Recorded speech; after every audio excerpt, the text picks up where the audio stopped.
This segment is called Liberty.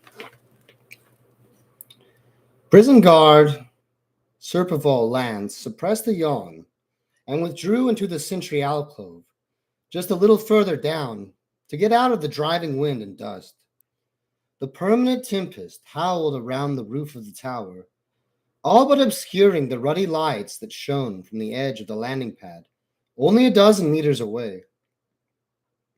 He had been on duty for 3 hours, and he still had three to go, and he glanced enviously at the light shining between the door of the guardhouse to his left.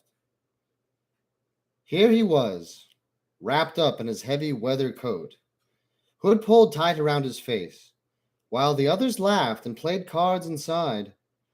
It wasn't right for a man of his age.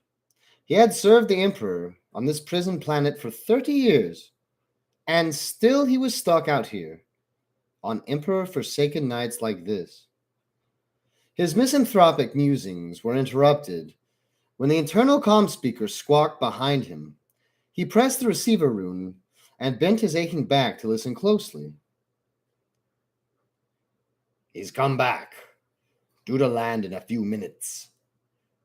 The guard captain's voice crackled over the comm set. Serpival grunted in acknowledgement and cast his eye on the cloud-covered skies. It wasn't long before the landing beacon sprung to life, a guiding, low-energy laser piercing the gloom from the center of the landing pad.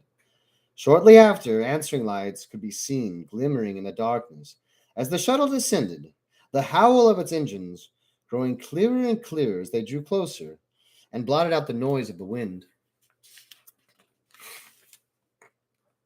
With a clang of metal landing on the mesh surface of the roof, the shuttle settled, its engines at a roar which kicked up the dust and even more violent swirls before cutting out.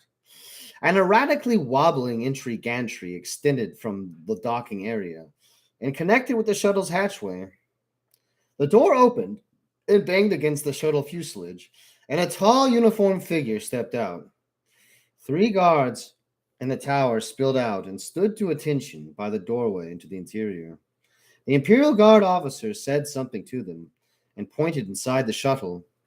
The guard saluted and hurried past to emerge a moment later, carrying a heavy bundle. Curious and knowing it was a breach of regulations, but unable to stop himself, Serpival ducked out of the sentry post and hurried across the rooftop to the others. They were carrying a man, slumped unconscious in their arms, dressed in full combat fatigues and camouflaged in black and dark blues. As they bundled him into the room, his head lolled upwards. Serpival and the guard suppressed a shudder at the sight of the man's face.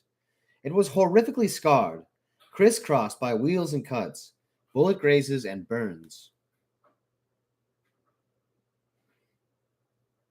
"The governor has all of the official notification. Lock him up with the rest," the officer said curtly, before turning on his heel and walking back towards the shuttle. At that moment, the new prisoner groaned and came around, shaking his head. The others lowered him to the ground, glancing at the retreating back of the officer. Groggily, the Imperial Guardsman stood up, blinking his eyes to clear them. "What the frag?" he asked, still slightly disoriented. "Govo Venedictorum," Serpival told him. "A prison planet?" The man asked for confirmation, his eyes suddenly focusing on Serpival, all dizziness gone, making the guard squirm as if he was looking down the barrel of the lasgun. "Yes, a prison," the prison guard repeated himself, nervous under the evil stare of the newcomer. It was then that the prisoner followed the gaze of the others. The officer was just climbing back through the hatchway. "Come back here, you bastard, Schaefer, you sucking piece of crap!" The newly arrived inmate screamed, roughly shoving Serpival aside and taking a step out into the docking gantry. The officer turned, looked once, and then slammed the hatch shut without a word. The prisoner broke into a run, yelling incoherently, and the guards sprinted after him. It was Shrink who caught him first. grappling the man's left arm. The prisoner stumbled, recovered his footing, and then smashed the extended fingers of his right hand into Shrank's face, who fell away, screaming, clutching his eyes. Fritz swung a right-handed punch, but the guardsman easily swayed to his left, delivering a short kick to the prison officer's knee that made it snap the wrong way, tumbling him to the ground with shrieks of agony. The shuttle engines roared back to life, bathing the rooftop in their white glare, the prisoner silhouetted against them, his fist raised, his words of hatred drowned out by the noise. Serpoval and the remaining guard, Jansen, drew their heavy pistols and took aim at the prisoner, who stood there, fist still raised, watching the departing shuttle. Try any more of that and I'll plug you, you vicious scumbag, Jansen called out. The prisoner turned around slowly, his face lit by the lights of the landing pad, bathing his scarred features in a hellish red glow. Slowly, the man walked back towards them, and Serpoval had to fight to remain calm, and his grip on his pistol steady as the stranger slowly strode towards him, murderous intent on his face. He stopped a couple meters away.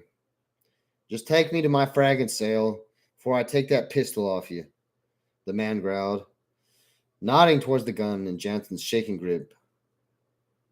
The prisoner will lie face down and do as he is told, Jansen said, without much confidence. Cage, the prisoner replied, glancing back at each of them in turn, and then stepping easily between them, looking back over his shoulder at Serpoval. Call me Cage. I'm standing there, wishing this repetitive, idiotic man would just shut the hell up. The prison governor is a sour, hatchet-faced man, crouched like a malevolent rodent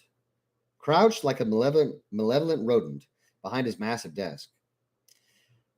The desk says volumes on its own, 3 meters wide, 2 meters deep, an imperial eagle burnt to the surface, but otherwise empty. He sits there behind it, elbows resting on the deep red wood, his chin resting on his knuckles of his clasped hands as he drones on and on and on. Behind me there are 2 guards with shotguns, and I know there are 2 more behind them, similarly armed.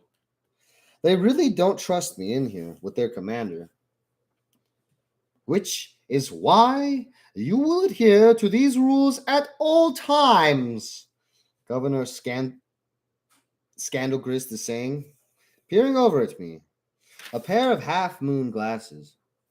He is dressed in layered robes of black and deep red, strangely matching the desk in color. Punishment for infractions will vary depending on the severity of the offense. I have had special instructions from Colonel Schaefer to keep an eye on you, Cage, and I will do so. I will be watching you like a hawk, and if you step out of line, the full force of my authority here will fall upon you. Be warned, you are under close observation, so don't think you can get away with anything at all. Right, I get the picture, I butt in desperately, taking a step forward, which causes the guards to pull up their shotguns. At least they're paying attention, which is more than I am. Can I just get to my cell now? Your disrespect for a commanding officer is shocking, Cage, as is your disregard for the laws and regulations of the Imperial Guard, Scandalgrist replies. You are a bad seed, Cage, and I have no idea why Colonel Schaefer wants you to be detained at this facility instead of being on the gallows like you should be. No idea at all. But unlike you, I have my orders, and I follow them. I follow them, and I will. Mark my words. Yes, I'll be watching you, Cage, very closely indeed. With a gesture from thin, crabby fingers, he orders the guards to escort me out. We're near the top of the tower, maybe just a couple of floors down from the landing pad of the roof. The whole tower is a broad cylinder, with just a single elevator shaft linking all the floors at the circle center. We stand there, while the lift cranks and rattles up from the depths of the tower. The guard's still nervous and agitated. When the conveyor arrives, one of the guards opens the doors, which squeal on rusting hinges, with an ear grinding shriek. A shotgun butt on my back propels me into the interior of the open ironwork cage, and they follow me in, not standing too close, guns lowered to my belly. One of them pulls the lever to the 18th story, I note, and we start to judder our way down the shaft. Shrank was my friend, you piece of filth. One of the guards hisses in my ear over the sound of grinding gears. I'm going to make you pay for blinding him. One of these days. I turn and look at him with a patronizing smile. You try anything, I'll rip your arm off and shove it down that big mouth of yours, I tell him, meeting his gaze and causing him to flinch. I bet, he says, recovering well. Before I realize what he's doing, he slams the shotgun in his hand straight into my chin, smacking my head against the iron grillwork of the elevator cage. Another one steps up and puts a boot onto my gut, winding me badly. While the first jabs with the shotgun into my face, the first one jabs the shotgun into my face again, bruising my right cheek. Another 3 or 4 blows rain down on me. I can take the brunt of it on my shoulders before they step back, panting. I crouch there for a moment before straightening up, feeling my right eye begin to swell and close. I roll my neck with an audible clicking and look at each of them in turn through my good eye. I take a good look at them, memorizing the names and the tags of their uniforms. I'm going to kill all you meatheads, and I'm going to do it slowly, I warn them, meaning every word of it. I step into the cell, which clings behind me. There's a rough ironwork bunk on either side of the room. The left one has an occupant. He snores and wakes, sitting up. He's a huge bear of a man. The crudely spun woolen blanket falls from his torso. It reveals a mass of hair across his broad chest, shoulders, and back. He looks at me in the dim light of the glow globe, set beside a grill in the ceiling, his dark eyes almost invisible under a bushy brow. His hair is cropped short on top, as is his full beard, and over his right eye he has a tattoo of a pair of dice mirrored on his left cheek. He gives a wheezing grunt and swivels further around. Welcome to Govol, he says, his voice a hoarse whisper. I ignore him for a moment, sitting myself down on the other bed, nursing the growing bruises on my chest and ribs. Guards don't like you, then, my cellmate comments, and I look at him. Nobody likes me, I say quietly. I prefer it that way. Puts everybody in the same place. Me and everyone else. Frag, I don't even like me. For his teeth, man. I can see you're gonna cheer me up with your witty banter, the other man grumbles, his fat lips twisted in a sour grimace. Name's Marn.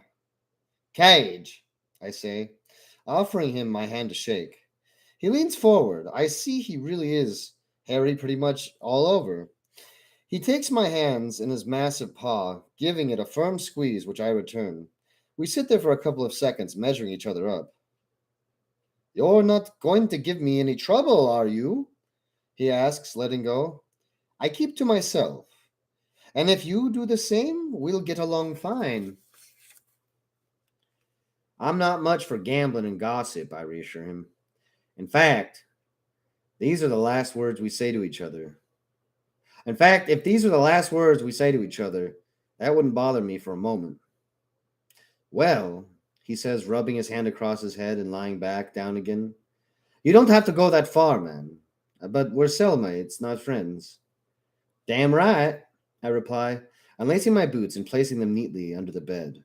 All my friends are long dead. I strip off my socks and shirt, slide underneath the blanket, and close my eyes. I'm as weary as a poor infantry foot slogger after a week's marching. But sleep won't come. My mind is whirling with recent events. After the colonel picked me up, I've been in a holding cell aboard the Pride of Lothos. Must have been several weeks traveling crossing a couple systems, I reckon. I didn't see hide nor hair of the colonel until I got here, and he is leaving me to rot in this cell. Emperor knows what he's got in store for me. After all, the last words I heard him say were, I can shoot you right now, or I can give you one more last chance. I bloody say yes, of course, considering he was pointing a pistol at me this time. That's all I know. I've got one more last chance. I figure that's another spell in the Colonel's suicide squad, the 13th Penal Legion. Another suicide mission or two, another chance to get my ass blown off and back again on some hellhole or another, fighting some poxy aliens or heretics who should know better than to try their luck fighting the Emperor's armies. Maybe I'll be blowing up another city. Who can tell? All I know is that the Colonel wanted me to rot in the cell. He would have left me to rot on the prison planet he first picked me up from. And if he wanted me dead, well, he would have to just pull the trigger and blow my brains to bits. He's got something in store, I'm certain of that. But I don't really plan on hanging around for it to happen. With that in mind, and the droning noise of Marn's snoring, I begin to drift asleep.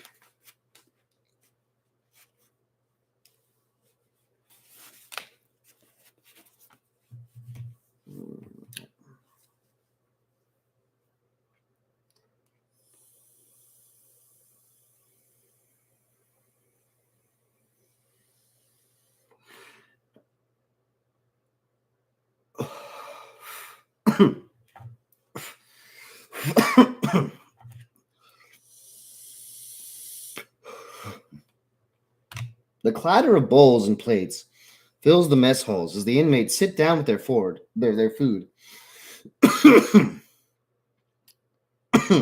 I said fork, that's foreshadowing. I sat on a bench at a long wooden table, 20 of us to each side, the bowl of soup, the hunk of dark bread, and the plate of what may have once been meat, but now resembles boot leather in front of me. We sit there patiently, waiting. It's about half a minute before Preacher Claytor starts his sermon. He keeps it short, which he normally does. Emperor bless the doddering old fart. And mumbles something about the bounties of faith and the punishments of sin. Just like he has done for the last 16 days I've been here. He finishes. Praise the Emperor, we all intone solemnly, before grabbing up our knives and spoons and tucking away with gusto. The food tastes like crap, but when you only get cold gruel for breakfast, and this sump filth 12 hours later, you'll eat whatever they dump in front of you. It's quite varied, to tell the truth. Sometimes the unidentifiable carcass is seared beyond recognition into charcoal. Other times it's so bloody and raw, I'd swear the fragging thing is probably still breathing. Never somewhere in between, though. Never nicely cooked. And the thin, watering spew that passes for soup, well, it probably came out of the same animal. That's all I can say. Doesn't stop me soaking up every last drop with a fist-sized hunk of mud that passes for bread. Better than going hungry, as I learned from 2 years of protein chunks on my last tour out with the Last Chancers. Marn has sat opposite me, wolfing down his food. Thor's blood, but he eats fast. Not an ounce wasted, though. It all gets crammed into that maw of his with ruthless efficiency.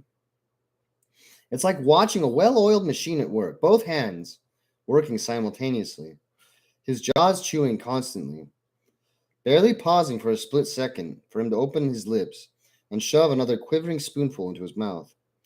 30 seconds, and he's done.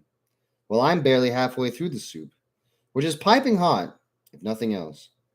Emperor knows he stays so big. Emperor knows how he stays so big on such meager rations. Because he must weigh at least half as much again as I do. We all eat in silence. Nobody really has anything to say. It's odd, comparing this prison with life on the Pride of Lothos. There was an upward of 200 of us, and each of those converted holds. and we pretty much hated each other's guts. But we were a fighting unit. We were in squads and platoons, and had some kind of unity from that. We all had our own. We all had our only little groups, which we kept to. That was written strange. That was written very strangely. I think he meant to say. I think he meant to say we all had our little groups, which we kept to, who we talked to stop ourselves from going mental and slashing our own throats or blowing out our brains the next time we went into battle. Well, after a while, I remember when we first got to ICAR 4, the first war zone we were deployed to, there's a good 80, 90 soldiers topped themselves in the first week. I don't know if that was the effect of fighting the Tyranids or the realization that they were going to be stuck and one long war until they died, with no respite and no pardons. Well, no pardons back then at least.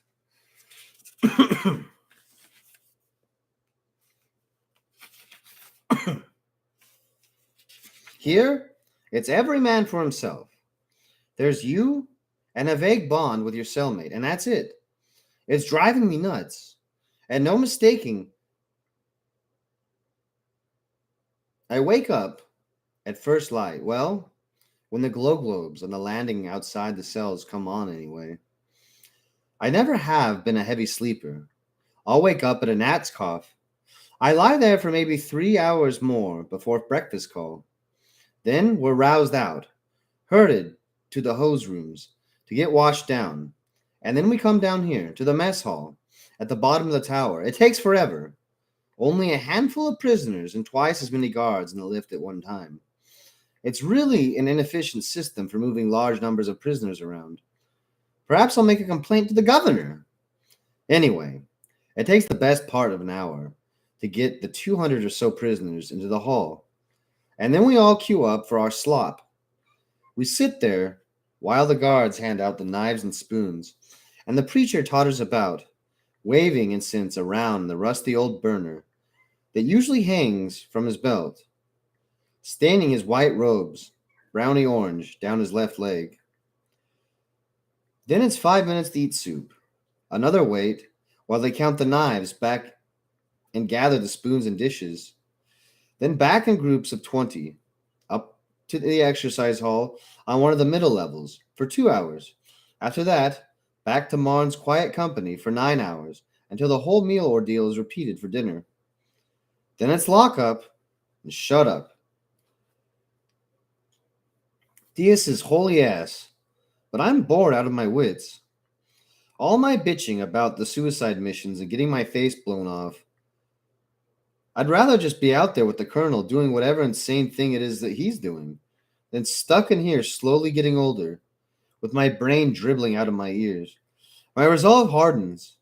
Another month here, and I'm going to be smashing my gray matter on the walls of that cell, standing over Marn's ragged corpse, screaming and damning Schaefer's name to the abyssal chaos and back. I have to get out of this fragging tower. Day 18, and my desperation is beginning to grow. Last night, Marn's snoring was driving me insane. I can't sleep as it is, even pushing myself to the limits, and 2 hours of exercise I'm allowed. It's nowhere near enough to tire me out. I feel so lethargic and tired. This inactivity is slowly killing me. If the colonel does come back for me, which I'm starting to doubt more and more with each passing day, I'll be a flabby, useless piece of filth, rather than the fit, lean soldier I was when he brought me here. Surely, he wouldn't let such a good fighter go to waste like that. Anyway, Marn's snoring like a klaxon, his wheezing breaths echoing off the walls, driving through my ears into my brain. I got up, and my fingers were within centimeters of his throat. Well, he wouldn't have known a thing. My thumbs would have crushed his windpipe before he even woke up. I'd probably be doing him a favor. I must have stood over him for like an hour, resisting that murderous rage. I work out what anger I can on the sand-filled punch bag, pounding my bare fists in the poorly tanned leather. alternating between imagining Marn's hairy face and the colonel's chiseled features. There's just me and them, and I work, throwing jabs and crosses, bone breaking uppercuts, organ splitting body blows, kicks that would burst men's intestines and shatter ribs into dozens of pieces. I picture all of this in my mind, and it's easy because I've done it to real men, and they see the effects. I imagine the blood flooding from Marn's nostrils as I drive my elbow into what would have been the bridge of his nose. I imagine the colonel collapsing breathless as the middle knuckle of my left hand slams into his abdomen, over and over again, punishing them with my fists and feet until even my calloused knuckles are raw and bleeding, the thick skin scraped off in the clumsily made punch bag. Sweat pours off me in rivulets. I can feel it rolling down my back, splashing all around me as I wall up Marn with a right roundhouse to his bushy eyebrow. My heart's hammering in my chest, my blood coursing through my body, feeling the destruction of those two hated men. Suddenly, I'm aware of someone standing behind me. I spin on my feet, fist raised. There's another prisoner there. I see him every day, obviously, but I don't know his name. Marn's the only person here whose name I know. He's a little taller than me, with muscles bulging out of his ragged vest like boulders. He looks like he was carved rather than grown. His bald head is tattooed with blue flames, as are his massive chest and muscles and biceps.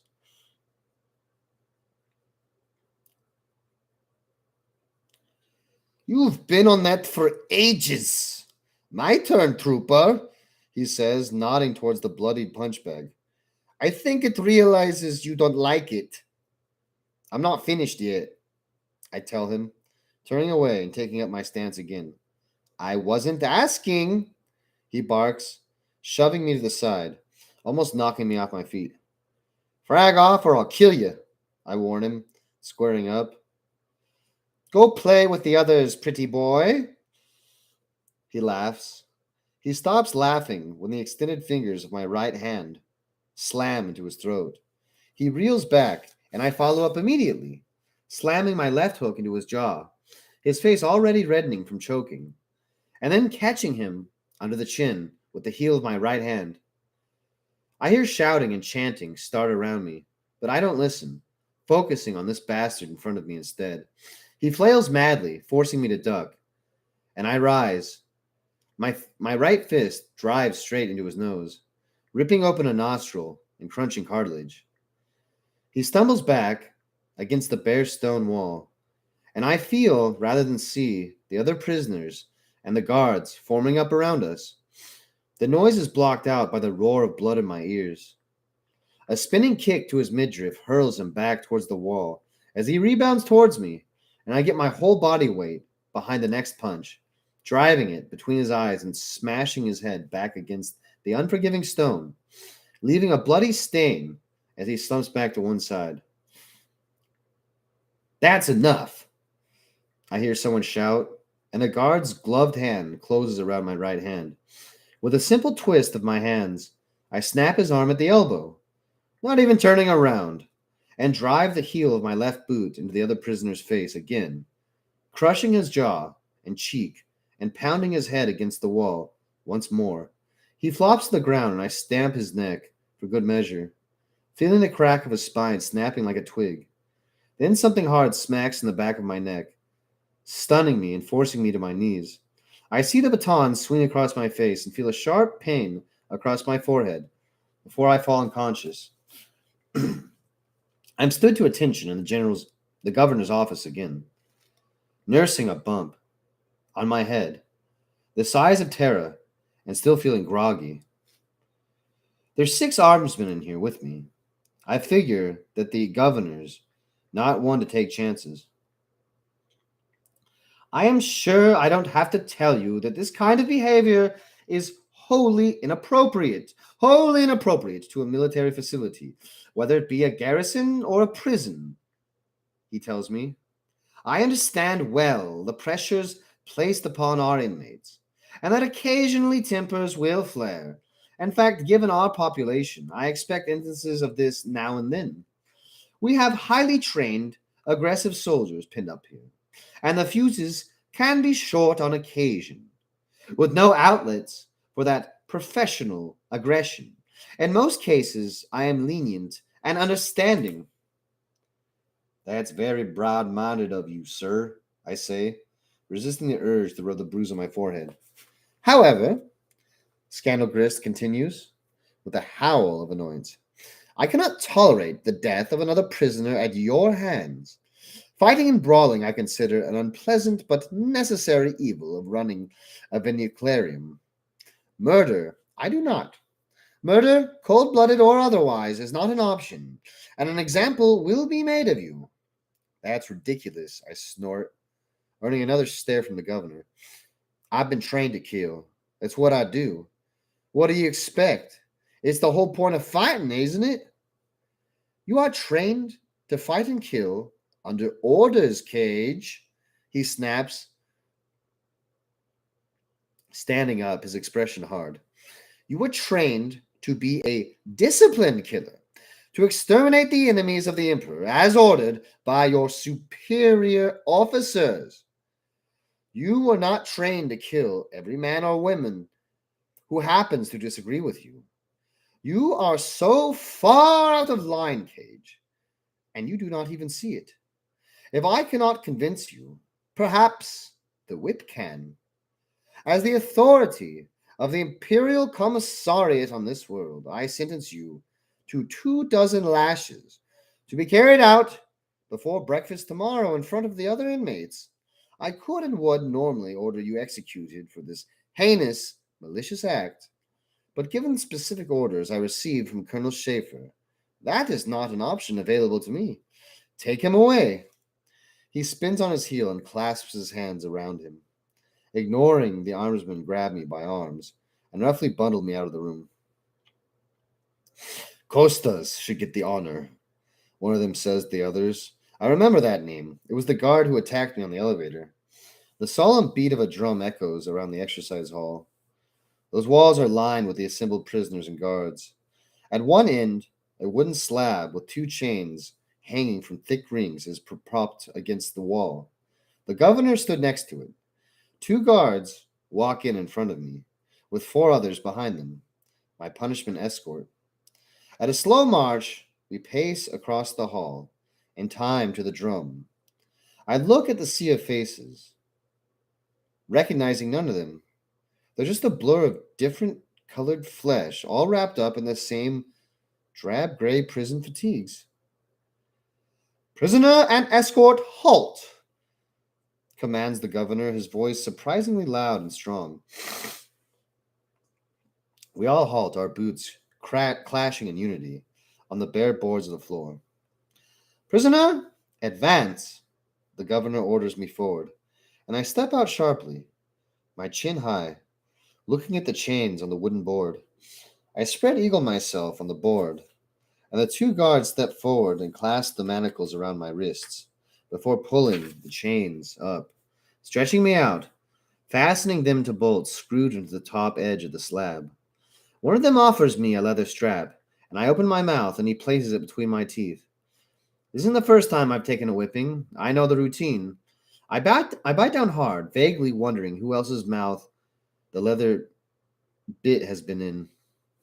I hear the clamp of the guards' boots as they withdraw and focus my attention on the grain of the wood in front of me. The wood is quite pale, but dark red stains the grooves between the planks and the deeper areas of the grain. There's no mistaking that it's blood, the blood of those who've been punished like this.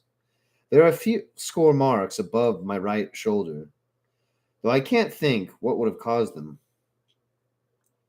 It's then that I realize the governor is talking again. In accordance with Imperial Guard regulations, I hear him finish. There's a hiss behind me, and a short crack a moment before searing pain tears across my shoulder. Blades, as the whip's end opens up a furrow in my skin. I bite harder on the leather, my eyes going wide as agony wrecks my back. There'll be no blood trickling down yet.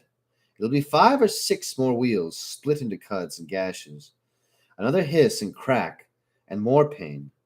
This time further down, across the small of my back. It's fleshier down there, and the pain seems to spread further around my sides. I block it out. It's easy at the moment. It was more painful when a Tyranid warrior struck its bone sword through my thigh on deliverance. It was a hell of a lot more painful when a spore mine exploded on my face, hideously scarring me for the rest of my life and making me almost totally numb on one side of my face. Another hiss and crack, and pain explodes across my shoulders again. I don't know if it's the guard who attacked me holding the whip, but whoever it is, he knows his stuff. 4 more times, the lash rips across my spine before I can feel the trickle of blood oozing from the lacerated flesh. I close my eyes until they water, and he carries on, relentless, tearing, methodically, relentless, tearing strips of skin and fat from my back. I lose count and open my eyes again, staring deep into the wood, pretending I'm elsewhere as hot pain burns across the whole of my body.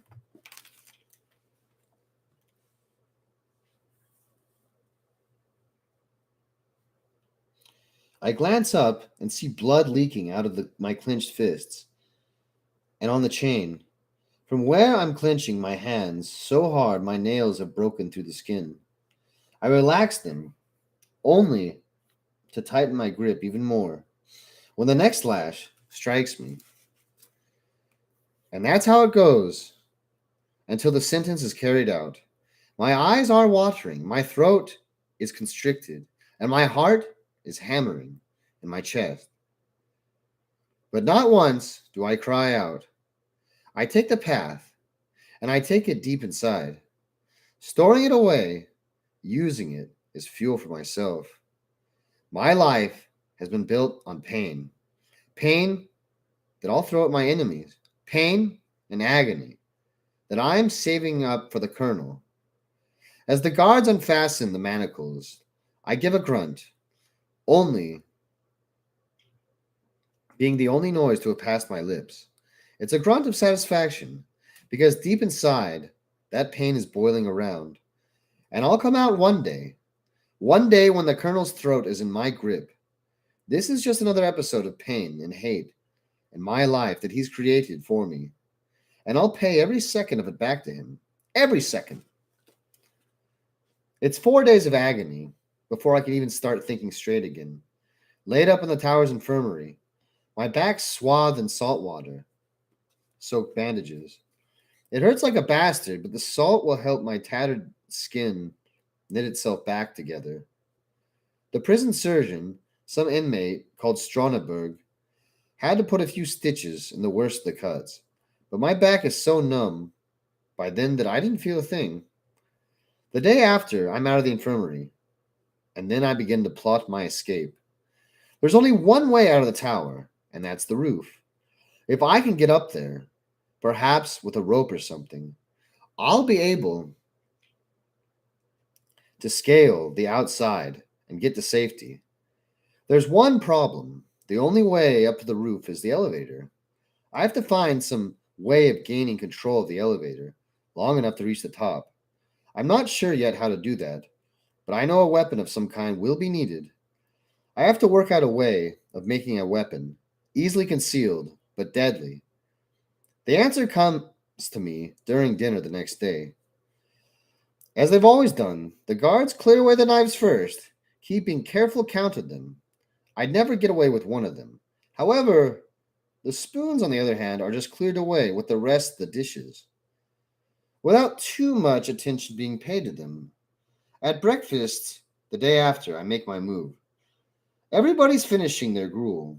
Well, everybody except my gluttonous cellmate, who wolfs down without taking a breath.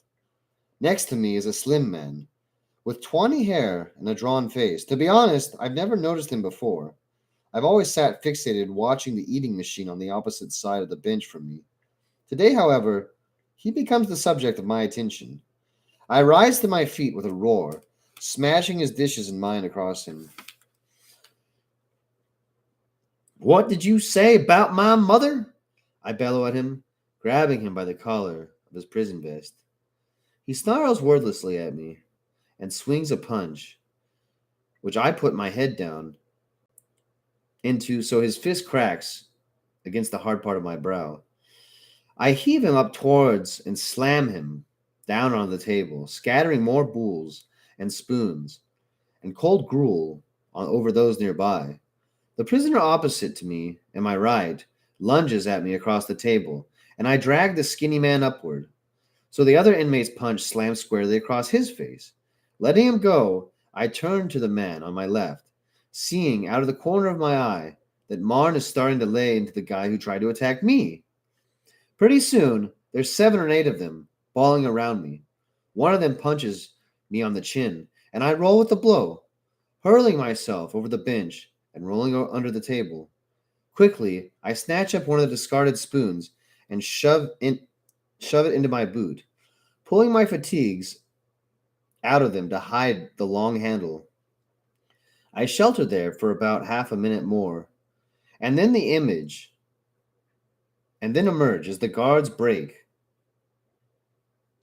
One of them grabs me and pushes me to one side. Clear up this mess, troublemaker, he growls at me, pointing to broken dishes and scattered cutlery. Of course, sir. Sorry about all that, I mumble, dropping to my knees and picking up the pieces of cracked pottery and gathering up the spoons. I stand there holding the jumbled mess until another guard turns with the metal basin and tells me to drop it in. No dinner tonight, Cage, the guard with the basin tells me. If you can't eat without acting like an animal, you can't eat. Sorry, sir, I apologize again. I'll watch my temper in the future. Inside, I'm grinning like a fool. The plan's starting to work. It takes 3 nights of furtive labor to file the edge of the spoon's bowl into a sharper blade. The scraping is hidden by Marn's snoring. I spend my night hours rasping the spoon back and forth across the bricks of the wall, under my bed, so a casual inspection won't see the score marks. Another 4 days of rubbing, and my hands cramping on occasion with holding the thin handle of the spoon. It allows me to sharpen the end of the handle into a perfect point, perfect for piercing throats, lungs, and windpipes. With my weapon sorted out, albeit a bit of a crude one, I turn my attention to what I have to do next. The elevator only stops at a few floors when it's time for meals, ablutions, or exercise period. And at those times, there's always a bunch of guards and other prisoners around. Certainly too many people for an efficient escape attempt. I need to think of some way to get the guards to make a special visit. Only 1 or 2 of them, preferably. And somehow get them to open the cell. It's 2 sleepless nights listening to Marn's incessant droning snore before the answer comes to me. It brings an ironic smile to my face when I think about it. I rise in the dim glow through the vision slit in the door, and I pull my pillow clear from my head. I stand over Marn, considering my options, and decide this is the best one. I lean down and place the pillow over his face, pushing ever so slightly, harder and harder, so as not to startle him. He wakes up briefly, eyes widening in accusation, but lack of breath pushes him into unconsciousness a few moments later. I pull the pillow off and check that he's still breathing, but only shallowly. I don't want him dead yet. Taking my makeshift knife from where it's concealed under the mattress, I roll Marn to his side. I count down his ribs and probe the sharp end of the spoon between the 5th and 6th one, almost effortlessly sliding the point back, puncturing his lung. I let him flop back and then sit on my bed and wait. It's several minutes before his breathing gets more and more labored, and the flecks of blood start appearing on his lips. Soon, more is bubbling from his mouth, and I decide it's time to act. Running to the door, I shout through the grill as the guard station a few doors down hears. Quick! I call to him. Something's wrong with Marn. I think he's got a pox or something. Lung rot, maybe? The guards stride over towards me, one of them with an expression full of suspicion. Look for yourself, I say, backing away from the door. He shines a headlamp through the grill into Marn, the small circle of light settling on his face, and the trickle of crimson from the corner of his mouth. The guard swears, and I hear him pound across the landing. A couple more minutes pass before the clank of the elevator sounds from the shaft, followed by the rusty creaking of the guard opening the doors. It's another tense 3 or 4 minutes before the elevator returns. Back into the far corner, Cage, I hear the guard order me, and I do as he says, my hands behind my back concealing the sharpened spoon. There's a rattle of keys and the door opens. There are 3 guards standing there, and between them a medical orderly. He's dressed as a trustee, one of the sycophantic inmates who's got extra responsibilities by behaving himself and toting to the governor or guards. They step inside, and the orderly bends over Marn, checking his breathing. I wait, poised to act, until the guards are looking at my dying cellmate. 3 steps, and I've crossed the cell, slashing the blade across the jugular of the guard closest to me, blood fountaining from the gloom.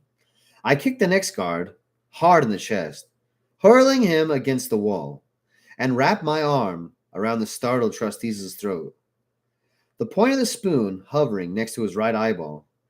The third freezes where he is, hand hovering over the pistol at his belt. Wrong move and he dies, I snarl, as the winded guard clambers to his feet, his face aghast under a thick mop of black hair. What the hell are you doing, Cage? He asks quietly, his eyes straying to the corpse of his comrade. Back out onto the landing pad, meatheads, I tell them, tightening my grip on the orderly, who squeaks as if on cue. You can't go anywhere, the dark-haired guard continues, trying to circle to my right. But I swivel on my feet, dragging the trustee with me to help him in view. I said to stay still, I snap, ramming the spoon into the orderly's eye, who screeches briefly before collapsing. I hurl the body at the circling guard and dive at the other, who pulls his pistol free a moment before my hands close on his wrist and snap upwards, cracking open the bones in his arm. I snatch the gun from him as he collapses back towards the wall, cradling his arm. Don't, I warn him, the muzzle of the bolt pistol aimed between his eyes. Drop your weapons, I say, and he does as he's told, unbuckling his belt and letting it clatter to the floor. Now out through the door. Get.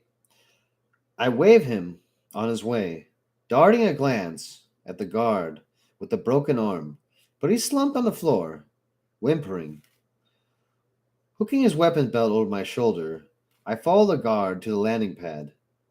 We make our way over to the elevator, and I push him inside before swinging the doors closed behind us. Switching the pistol to my left hand to keep him covered, I crank the lever fully with the right, and the conveyor begins to rumble into motion. Floor by agonizing floor, we slowly crawl our way to the center of the tower, the progress of the elevator marked out by an illuminated dial set on the door. We're 20 floors short when a klaxon starts to sound out, an escape warning. They're onto you, the guard says with satisfaction. They've got orders to kill you if you resist. Give yourself up or you'll die. You won't see it, I tell him, pulling the trigger of the pistol and blowing half his face away. As the gunshot's retort still echoes around me, the elevator creaks to a halt and then begins to descend again. I try the lever desperately, but there must be some kind of external override. I glance around the conveyor and notice the maintenance access panel on the roof. Ramming the pistol into my belt, I jump up and smash the panel open. Leaping again, I get a grip onto the edge and pull myself up the elevator roof. Above me, dimly lit by sparsely placed glow globes, the shaft stretches upwards, out of sight. I see the doors to the other levels passing me and walking me to the edge. I look down and see light pouring from several entrances, not far below me. Where the guards have forced the doors open. I can't stay where I am, too much of an easy target. There's a ladder running the length of the elevator shaft, up the wall, across a small gap. It's no big matter to grab one rung as I slowly descend and pull myself onto it. Dragging the pistol free, I am at the receding shape of the elevator's braking block and fire two shots. There's a hiss of hydraulic fluid spraying into the gloom, and the elevator picks up pace, accelerating down the shaft. I've been climbing for several seconds before there's an ear-shattering clash from below as the lift hits the bottom of the shaft. I haul myself upwards as fast as I can. More light pours onto the shaft from open doors above and below me. Something ricochets off the wall next to me, accompanied by the sharp crack of a pistol. Soon more bullets are flying, tracers amongst them. Some of them are passing close by, others way off. The guards can't really see me. They're aiming blind. I pull myself up a few more floors, the fire pinging and screaming around me, and then pause for breath. At that moment, the door on the opposite side swings open, and I hang there, face to face with two trustees and a couple of guards. I react first, bringing up the pistol and emptying the clip into them, punching them off their feet with a hail of bullets.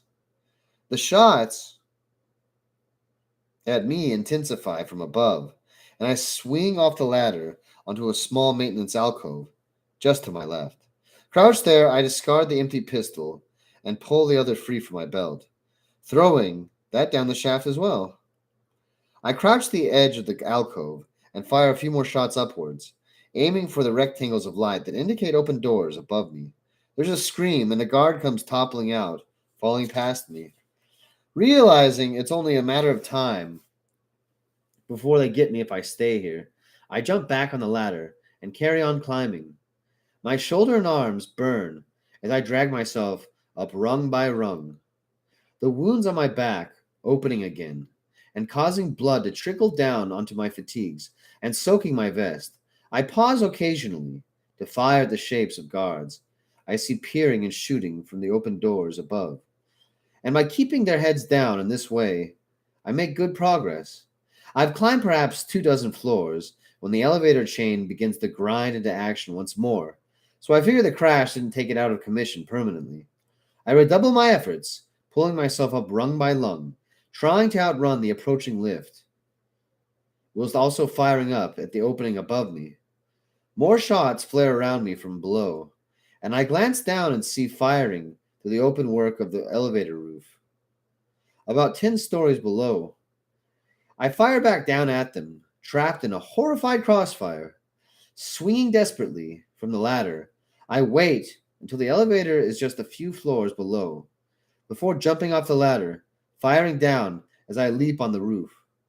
I land with the clang of boots and roll automatically, falling through the open maintenance hatch onto the midst of guards inside.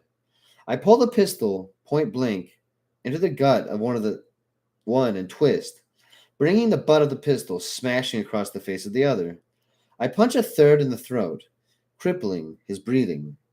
Another barely lies on the floor, holes stitched across his chest. I stand there, panting, as the lift grinds its way upwards, taking me to the top of the tower. Just before I reach the last level, I ram the lever into the halt position, and the brakes squeal in protest before the doorway comes to a stop. Climbing out on the lift's roof once more, I pull myself to the doors to the roof. Now, with two more pistols claimed from the guards lying dead and unconscious in the lift, I brace myself on the inside of the door, trying to detect any movement on the far side. I hear nothing. I crash my shoulder against the doors and they fly open. A guard on the far side giving a startled yelp as one of them smashes into him. I roll through the opening arms. I roll through the opening arms, crossed, firing the pistols to either side of me, before coming to my feet and spinning around, the guns blazing in my hands. Three more corpses litter the floor behind me, and I sprint onto the roof. There's a massive storm raging. Lightning flickers all around, and thunder rolls.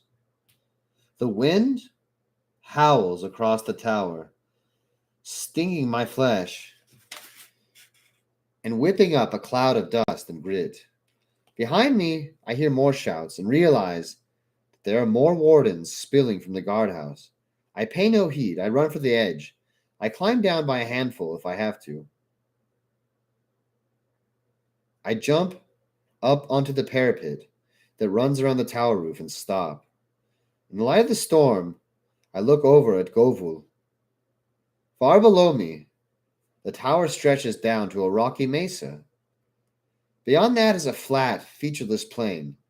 Everything is gray and rocky, with no shelter from the elements, no cover to hide in, nothing to drink from, nothing to eat, just barren rock and gravel. As far as the eye can see, distant lightning shows me that the plain stretches on far into the distance.